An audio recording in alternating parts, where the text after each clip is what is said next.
Good morning, everyone. Today I want to present to you a topic that affects many people in America and around the world: the use of credit cards. Credit cards are very easy and convenient to get, but they come with a lot of risks that you need to be aware of in order to make sure that you do not fall down the debt rabbit hole. First, you need to understand that credit card companies, like every other corporation, are businesses that are in it for the money. They make a lot of money off of offering people credit.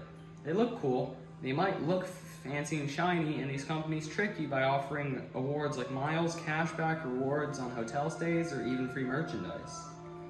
But guess what? In reality, it's all deception because you are the one that has to pay the bill. Nothing is free, ever. I am against using credit cards, especially if you are a person that tends to overspend and does not have a monthly budget. Remember, you have to give every singular dollar a purpose. Every dollar you have should be accounted for in order to make sure that you're budgeting correctly and accurately. The first thing I will advise everyone to do, this means everyone, is to create a monthly budget. In this way you are aware of your income and write down your fixed expenses and leave some room for other expenses you might have. Then plan to make your purchases and pay your bills with the money you have instead of relying on credit cards. Because one of the dangers of using credit cards aimlessly is to fall into a cycle of debt.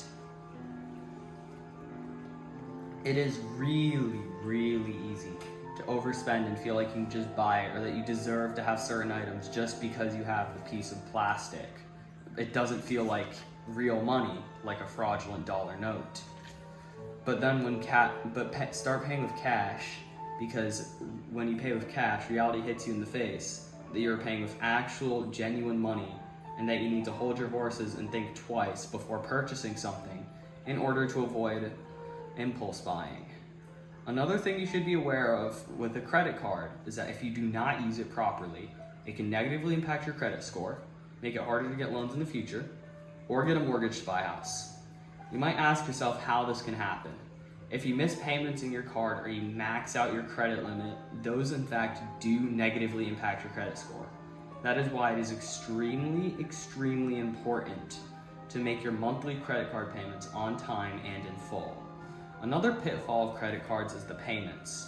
People think that you have to make a minimum payment, but in reality, this causes the snowball effect to occur, in which debt will just continue snowballing and snowballing and snowballing until you're stuck in this trap of debt that you can't get out of.